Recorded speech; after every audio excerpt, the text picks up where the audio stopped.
Welcome to ODT Rugby Chat for another week. Look, I've been trying to track down Conrad Stedman for weeks and weeks and weeks. He's been avoiding me. He's finally turned up tonight. Welcome along, Conrad. He's going to talk about where Pirates are at after their drama a couple of weeks ago. And I've also tracked down Collie, who's been a bit of an international media superstar since Zingari's tragic loss on the weekend. Murray, welcome along. And I understand that even TV New Zealand wanted to talk to you this week.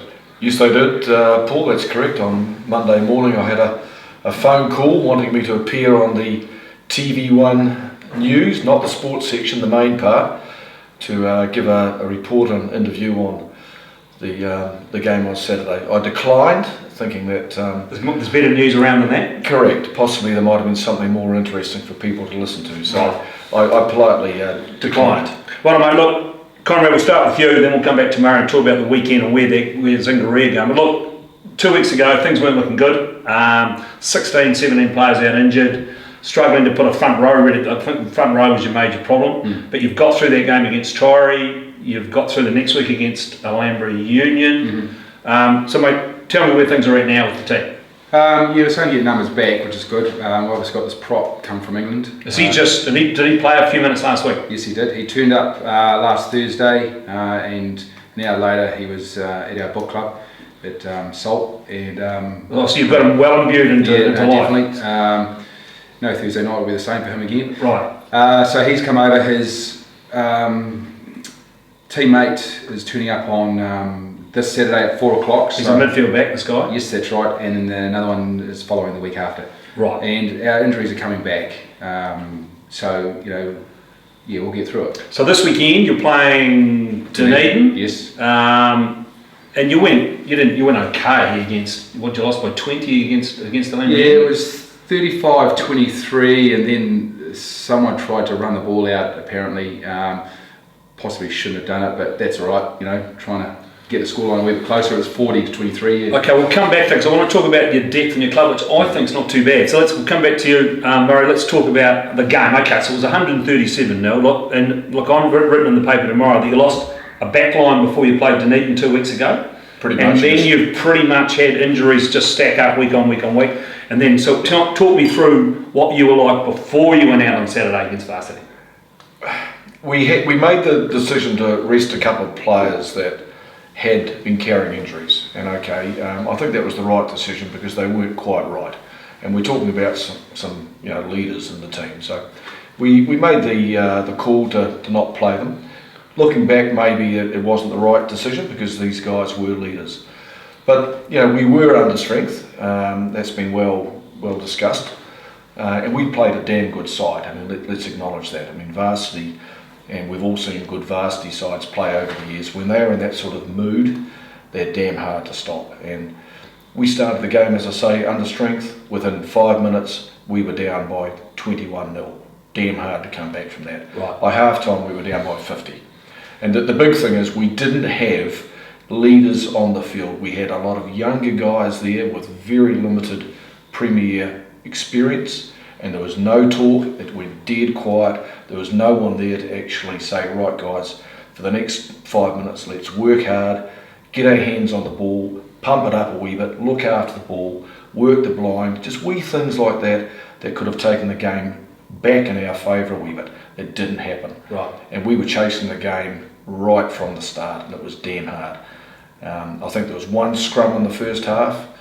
There might have been 2 line-outs. I don't think Varsity kicked the ball once in the whole game, but I could be wrong there. I didn't see them kick the ball. Okay. Damn hard. Right, we'll come back. So come back to you, Conrad. So look, from what I can see, because I think I wrote about this in the paper last week or the week before, saying that look, from what I can see, you guys, team-wise, you've got more depth than you've had for 2 or 3 years. You've got 2 cult sides.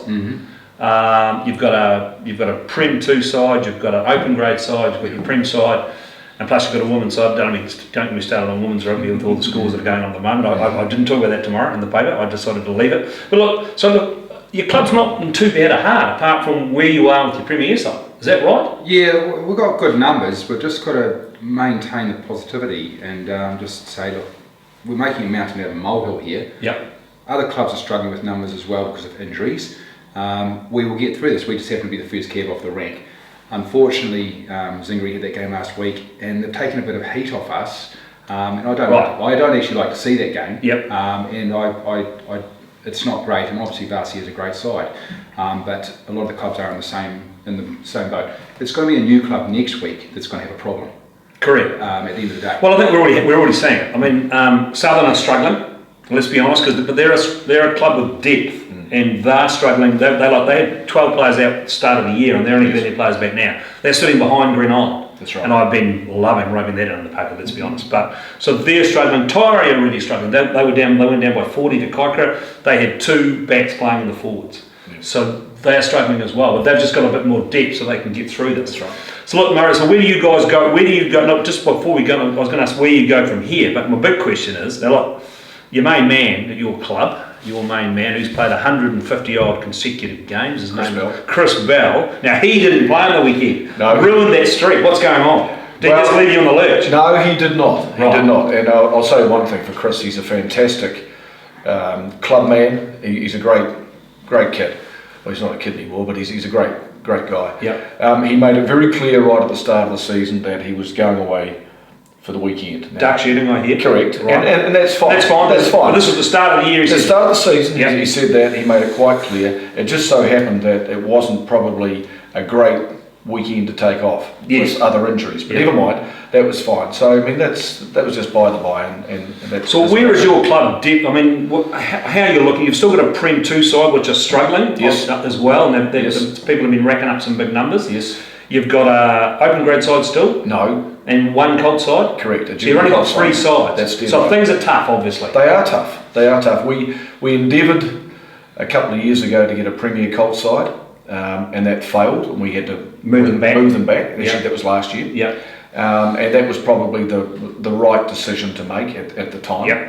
And this junior Colt side's going well. A bunch of good young lads. A lot of them are local, so we're hoping to build on that. Yep. Maybe move them through to Prem Colts next year. We need to do some work, obviously, with our Prem 2 side, and also recruit some more numbers for our Premier side. Okay, let's come back to you. Look, I've been bleating on about Southern and Pirates are deep in the amalgamation meetings. Is this correct? No, I haven't been. Can't believe I've been saying things are wrong on the paper. Well, I actually can because Right. you're quite known for it. Right. Okay. So there has been no talks. No talks. I'd be Okay. involved in those, wouldn't I? You would? I would have thought so as chairman, but I heard you've been sacked. So Well, there's another rumour that threw out there as well. well, that came from Craig Sneddon. So look, let's not take too much notice of that. Oh well, yeah. Well, he does talk about too Right. like yourself. So the bottom line is there is no amalgamation talks. No, look, I would hate to see, as Hardy said, was it last week or the week Yep. before, he says he was involved in a club and you can't go back. The thing is, if you go down to 8, then you quickly go down to 6. It's the easy option.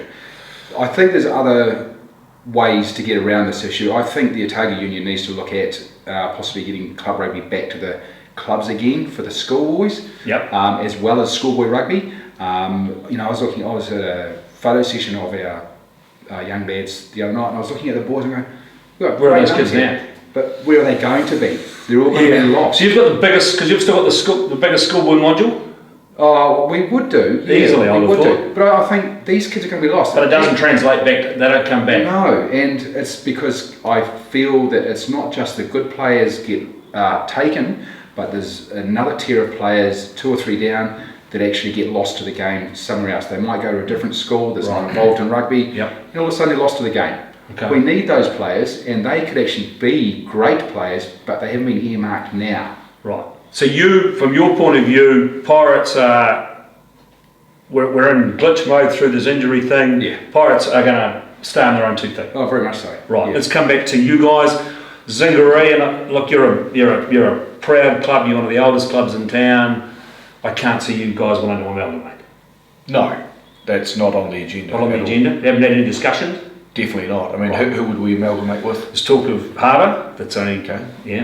Well, I mean, but But there's nothing. So but where do you got? I mean, with 3 teams, you are vulnerable, obviously. Oh, and look, absolutely, and probably our location is one of our main downfalls. I mean, we're not close to the varsity, obviously. Yep. There's no major high school right at our doorstep, and so our location is probably our biggest downfall. But Right. we have to work out ways of trying to attract players to our area, to our club. Okay, so look, just looking at your team, I was just looking through your team. So look, because I've talked about are people doing enough in terms of recruitment. But if you look at your team that's playing this weekend, so Liam Sharp, now this boy's, I'm sure he's out of Otago Boys. Correct, and Liam is a boy that played right through our schoolboys from Yep. under eights. Yep. Went to Otago Boys, captained Otago Boys last year, and he has returned to the club. So too is Chris McNoe. Chris McNoe played right through our schoolboys, Yep. all the way through, and left, went to Otago Boys, immediately came straight back to our club. So this is what we need To keep doing. as Conrad rightly said, this is what we need our young guys to do. Leave the club And then come back. So you've got the likes of this, the obviously Koda, Shibuya, he's obviously a Japanese boy. You've got the Yes. Irish guy, but you've also brought some kids in from overseas well, they've come to stock up some numbers. They've come. I mean, the Neil Brew connection It's been good for that. Correct. Okay, so look, as far as you're concerned, you've got to battle through where you're at now, and then go from there. Well, look, we've got no option. I mean, we're not going to throw the towel. Yeah. We're going to continue, and as I say, we just have to try and keep recruiting and stay positive, as Conrad said. Yep. That's what we have to do. We have to stay positive and keep building. Okay, front rowers was the issue. How you looking? You've got this English guy. Have you got enough numbers to get you through the end of the season with all your teams at this stage? I think so. Front rowers? I see the team sheet there. We've actually got 3